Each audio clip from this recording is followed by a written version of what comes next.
TET परीक्षा की पर्यावरण का पार्ट 3 आवास के बहुविकल्पी प्रश्नों को हम लोग हल करेंगे। इकोलॉजिकल पिरामिड की कॉन्सेप्ट किसने दिया था? तो इसका उत्तर होगा चार्ल्स इल्टन। चार्ल्स इल्टन ने दिया। आइए अब दूसरे प्रश्न को हल करते हैं कि पिरामिड ऑफ एनर्जी हमेशा कैसा होता है। तो इसे जी हाँ दोस्तों, आपको याद करना पड़ेगा कि पिरामिड ऑफ एनर्जी की पिरामिड हमेशा सीधा अर्थात अंग्रेजी में अपराइट बनता है। इसको याद करना। जी हाँ दोस्तों, अगला प्रश्न है कि बायोमास पिरामिड किस पारतंत्र में उल्टा होता है? स्थल पारतंत्र, जलीय पारतंत्र, घास भूमि पारतंत्र, रेगिस्तान पारतंत्र। तो जलीय पारतंत्र या जिसे एक्वेटिक या मैराइन या पांड इकोसिस्टम कहते हैं, इसी में बायोमास पिरामिड हमेशा उल्टा अर्थात इन्वर्टेड बनता है। इस पॉइंट को आप याद कर लें। अगला प्रश्न है 10% नियम, 10% लॉ ऑफ एनर्जी ट्रांसफर किसने दिया? तो इसे जी हाँ दोस्तों, लिंडेमैन ने दिया था। इल्टन, डार्विन, वायलेस, लिंडेमैन। तो इसे याद कर लीजिए, 10% नियम जो है लिंडेमैन ने दिया था। बताया था कि हमेशा ऊर्जा 10% ही एक ट्रोफिलर से दूसरे ट्रोफिलर ट्रांसफर होती है। इकोलॉजिकल पिरामिड के पिरामिड ऑफ नंबर में आधार कौन होता है? इसका उत्तर होगा उत्पादक, प्रोड्यूसर से ही कोई भी इकोलॉजिकल पिरामिड हमेशा बनती है। अगला प्रश्न है कि किस पिरामिड में प्रत्येक पोषण स्तर पर कुल जैव भार बायोमास दर्शाया जाता है? तो पिरामिड ऑफ बायोमास। बायोमास को हिंदी में हम जैव मास कहते हैं, और जब यह प्रश्न पूछे तो बायोमास को हमेशा जैव भार से हम दर्शाते हैं। इस पॉइंट को याद कर लेंगे। अगला प्रश्न है कि जलीय परितंत्र में बायोमास पिरामिड उल्टा क्यों होता है? तो इसका उत्तर होगा कि एक्वेटिक इकोसिस्टम में पिरामिड बायोमास उल्टा इन्वर्टेड होता है, क्योंकि इसमें जो प्लवक होते हैं, फाइटोप्लैंक्टन, जो छोटे छोटे पौधे होते हैं वो जल्दी नष्ट हो जाते हैं। इसका यही उत्तर सटीक है, यही छोटे पौधे जल्दी नष्ट हो जाते हैं। एनर्जी पिरामिड में किस स्तर पर सबसे अधिक ऊर्जा होती है?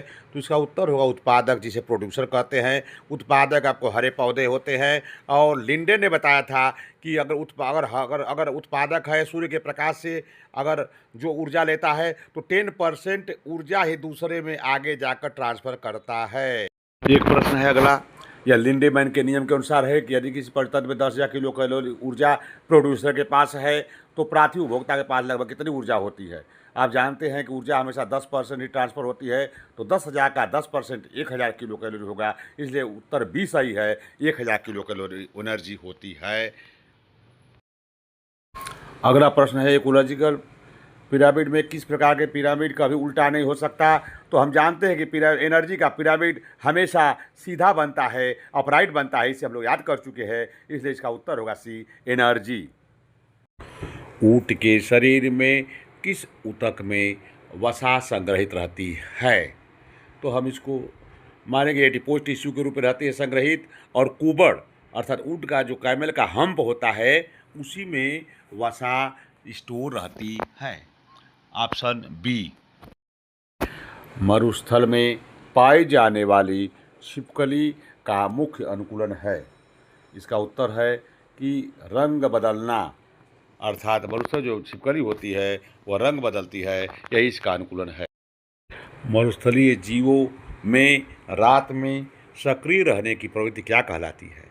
निशाचरता, अनुकूलन, शीत निद्रा, प्रवजन। इसका ऑप्शन ए सही होगा, निशाचरता। निशाचर मारे निशा में रात होता ही है, तो इसलिए आप इसको मारेंगे निशाचरता। अगला प्रश्न है मरुस्थलीय पौधे में प्रकाश संश्लेषण की क्रिया पद्धति कौन सी होती है? तो मरुस्थलीय पौधों में एक अलग से प्रकाश पद्धति होती है जिसे कैम कहते हैं। कैम का फुल फॉर्म होता है क्रस्टलेशियन एसिड मेटाबॉलिज्म। अगला प्रश्न पर्वतीय शीत प्रदेश आवास, mountain and cold region habitat से हम लोग अगला ऑब्जेक्टिव प्रश्न पढ़ेंगे। पर्वतीय पौधों की पत्तियां सामान्यतः कैसी होती है? तो पर्वतीय पौधों की पत्तियां ऑप्शन बी सही है, शंकुधारी कोन की तरह होता है। ऊंचाई पर जाने पर मनुष्य को किस समस्या का सामना करना पड़ता है? तो उसका उत्तर होगा जब ऊंचाई पर जाते हैं, पर्वत पहाड़ पर जाते हैं तो ऑक्सीजन की कमी हो जाती है, जल की कमी, ताप की अधिकता, प्रदूषण। तो इसका ऑप्शन ए सही है, ऑक्सीजन की कमी हो जाती है जब ऊंचाई पर जाते हैं तब। हिमालय क्षेत्र में पाए जाने वाले वृक्ष कौन से हैं? साल, देवदार, नीम, शीशम। तो हिमालय क्षेत्र में देवदार का पौधा पाया जाता है। देखिए दोस्तों, एक अगला प्रश्न है, टुंड्रा क्षेत्र के जानवरों में बालों का रंग सफ़ेद क्यों होता है? टुंड्रा क्षेत्र में बर्फबारी ज़्यादा होता है, चारों तरफ बर्फ़ बर्फ़ सफ़ेद दिखाई देता है, बर्फ़ दिखाई देता है, इसलिए इससे सब जानवरों का भी कलर जब सफ़ेद हो जाएगा तो सफ़ेद बर्फ़ में सफ़ेद जानवर का जब कलर छुप जाएगा, इसी प्रक्रिया को छद्म आवरण कहते हैं। इंग्लिश में कहते हैं कमाउफ्लेज। तो ऑप्शन बी सही है। पर्वतीय क्षेत्र में पशुओं के खुर कैसे होते हैं? छोटे और नुकीले, चौड़े और मजबूत, पतले और लचीले, कमज़ोर। तो ऑप्शन बी सही है। पर्वतीय क्षेत्र में जो पशु के खुर होते हैं, चौड़े होते हैं और मजबूत होते हैं। इस पॉइंट को याद कर लीजिए। समुद्री पौधे प्रकाश से संश्लेषण किस गहराई तक कर पाते हैं? इस पॉइंट को याद करना पड़ेगा। ऑप्शन बी से 200 मीटर गहराई तक समुद्री पौधे प्रकाश से कर पाते हैं। जलीय आवास में तैरने वाले जीव कहलाते हैं। उसका उत्तर होगा नेक्टान। जलीय पौधे की जड़ें किस प्रकार की होती है? जलीय पौधे की जड़ें कमजोर और अविकसित होती है। इसका ऑप्शन बी ही सही है। समुद्री जल मछलियों को किस समस्या का सामना करना पड़ता है? समुद्री जल मछलियों को अधिक लवणता अर्थात लवण माने अधिक नमक टाइप का सामना करना पड़ता है। ऑप्शन बी सही है। अगला जो हम लोग ऑब्जेक्टिव क्वेश्चन अध्ययन करेंगे वह है वन एवं घास भूमि आवास फॉरेस्ट एंड ग्रासलैंड हैबिटेट से बहुविकल्पी प्रश्नों का अध्ययन करेंगे। घास भूमि में पाए जाने वाला प्रमुख मांसाहारी है। घास भूमि में पाए जाने वाला प्रमुख मांसाहारी शेर है। शुष्क पर्णपाती वन में वृक्ष किस ऋतु में पत्तियां गिराते हैं? इसका उत्तर होगा ऑप्शन बी, ग्रीष्म ऋतु में गिराते हैं। वर्षा वन में पौधों की पत्तियां कैसी होती है? छोटी, बड़ी और चौड़ी, कांटेदार, पतली। तो ऑप्शन बी, बड़ी और चौड़ी। मैंग्रोव प्लांट की जड़ें कैसी होती है? इसमें श्वसन मूल, रेस्पिरेटरी रूट्स या निमेटोफोर्स पाए जाते हैं। मैंग्रोव प्लांट को याद कर लीजिए, इसमें श्वसन जड़ें पाई जाती हैं। अगला है घास भूमि या ग्रासलैंड हैबिटेट का एक मुख्य शाकाहारी है हिरण। इसमें मारेंगे, हिरण शाकाहारी होता है। अगला प्रश्न है पारिस्थितिक तंत्र इकोसिस्टम का निर्माता कौन है? तो उत्पादक या प्रोड्यूसर हरे पौधे से ही पारिस्थितिक तंत्र का निर्माण होता है, इसलिए इसका निर्माता हरे पेड़ पौधे या उत्पादक या प्रोड्यूसर होता है। अगला प्रश्न है फूड चेन का अंतिम घटक कौन होता है?